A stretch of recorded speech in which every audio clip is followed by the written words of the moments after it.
तो अस्थि और प्राप्ति दोनों जब विधवा हो गई थी तो अपने बाप के पास गई जरासंध के पास। जरासंध के पास जब गई है दोनों का रूप कुरूप हो रहा है।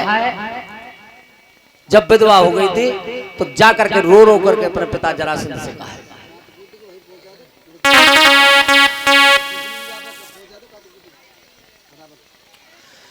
सबूरी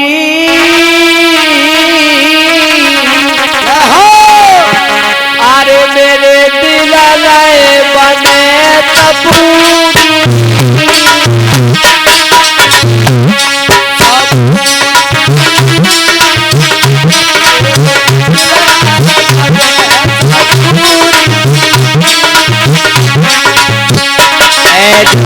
देखी दोनों लड़की की हालत और कहीं तुम्हारी हालत क्या बनी हुई है। तो जवाब दिया है दोनों ने मेरी माता के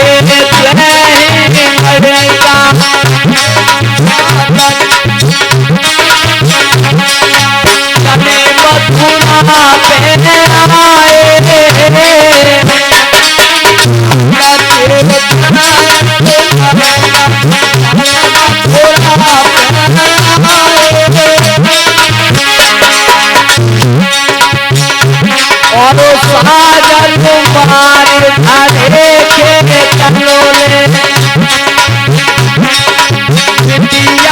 बचन तुम्हारे साजन मार धरे के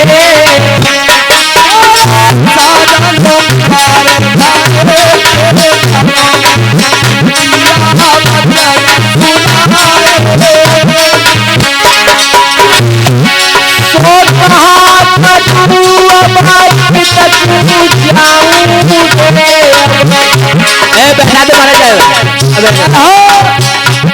मेरी जही गई है मांग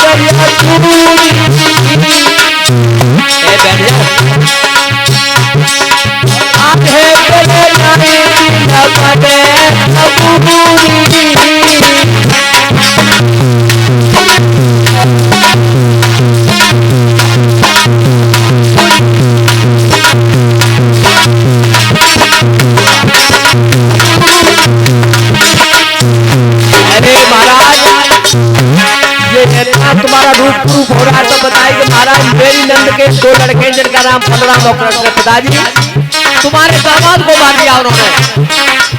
और क्या जवाब दिया अस्थि और प्राप्ति ने अब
जवाब दो पिताजी तुम्हारे मेहमान कंस के लिए मार दिया है मेरी नंद के दो लड़के जिनका नाम बलराम और कृष्ण। जब इतनी बात सुनी तो कंस के लिए बहुत भारी क्रोध आया। कंस की सुनते हैं जरासंध महाराज के लिए बहुत भारी क्रोध आया और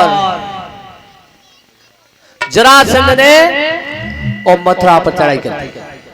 मथुरा पे जब चढ़ाई की तो भगवान कन्हैया ने जितनी सेना लेकर के गए थे जरासंध सबको मार दिया, जरासंध को छोड़ दिया था।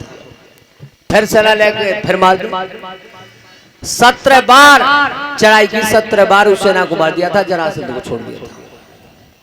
18वीं बार जब कालियाबन उनके एक मित्र थे जरासंध के, उन्हें लेकर के गए तो मित्र थे कही के बता, कालियाबन ने कही के बता कर रहा कौन तो पर रहा कर देख जे काले से रंग बना जाको एक दांत जैसा हथियार हो तो मार दे तो आदि मत जाओ, जालो मार दे तो आदि मत जाओ।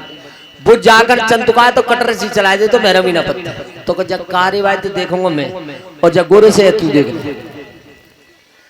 सो भगवान तो कही कह रे तेरे हमारे मित्र बहुत सताए रो आज मौत से हाथ मिला ले।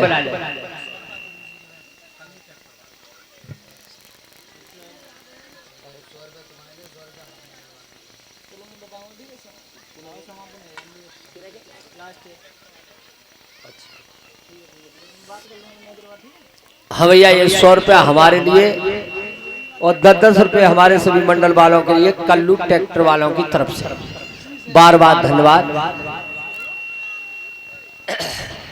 राजन परिषद जिस समय और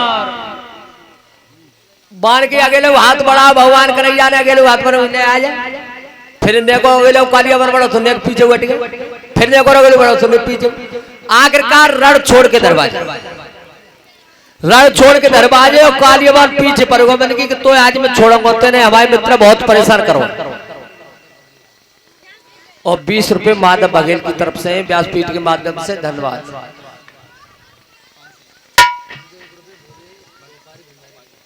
और 501 रुपए भोले भंडारी भंडारे के लिए बार बार धन्यवाद भैया।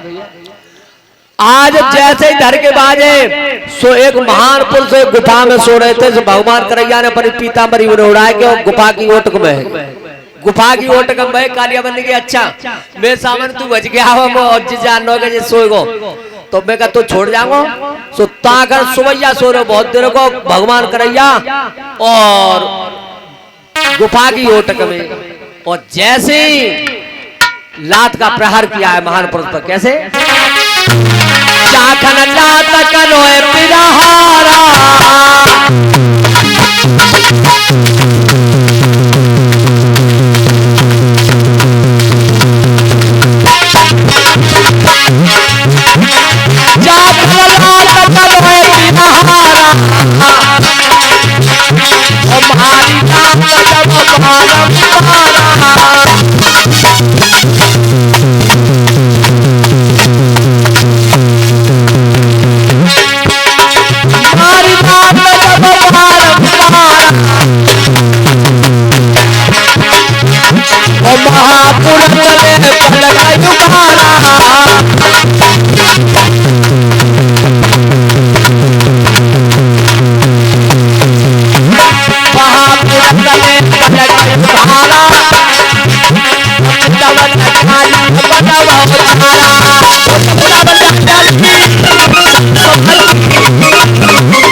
जैसे ही महान पुरुष ने अपने पलक उघार के देखे महान पुरुष सुबैया तेंदना को सोए रहो जे आंख उनके बिन्ने होत कान जो घोटन तक आएगी। परिषद ने पूछा महाराज ये वो कौन था तो बताई कि ये मानदाता के पुत्र मुचकंद थे। देवताओं की तरफ से एक बार इन्होंने युद्ध किया था। युद्ध करने के बाद तब कई देवता ने कि महाराज क्या चाहता हूँ मैं अपने परिवार में जाए चाहता हूँ परिवार में तो कोई रहो ना फिर तो मेरा शरीर इतना थक गया है कि मुझे सुला दीजिए। तो नींद आए कि गुफा में सुबह दे बोले कि महाराज तुम्हें कोई आए के जगाएगा तो तुम्हारे चित्त पड़ते ही वो भस्म हो जाओ। मानपुर से पलक उगार के देखे कालियाबन जब भस्म भाई सो भगवान लेकर के आए। मुचकंद से भगवान का वार्तालाप हुआ था।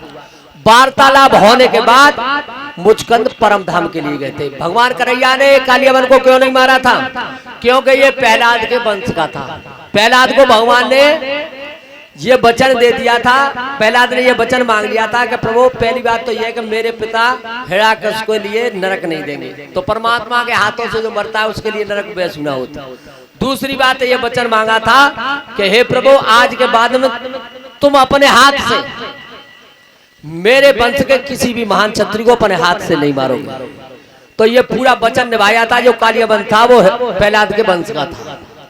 वार्तालाप है के बाद कुछ परम धाम के लिए गए और इधर भगवान ने एक ऊंचे से टीला पर चढ़ गए थे। जरासंध ने समझी कि जब गुफा में दबक गए तो चारों ओर लगाते कूड़ो करकटो एकत्रित करके और वहां में आग लगाई गई। और लेकिन भगवान ने उस पर्वत पर चढ़ करके और द्वारकापुरी का निर्माण किया था। कैसे? बड़े बूढ़े कह देते हैं मामा, हरे ने छोड़ो मधापुरी को धाम, छोड़ो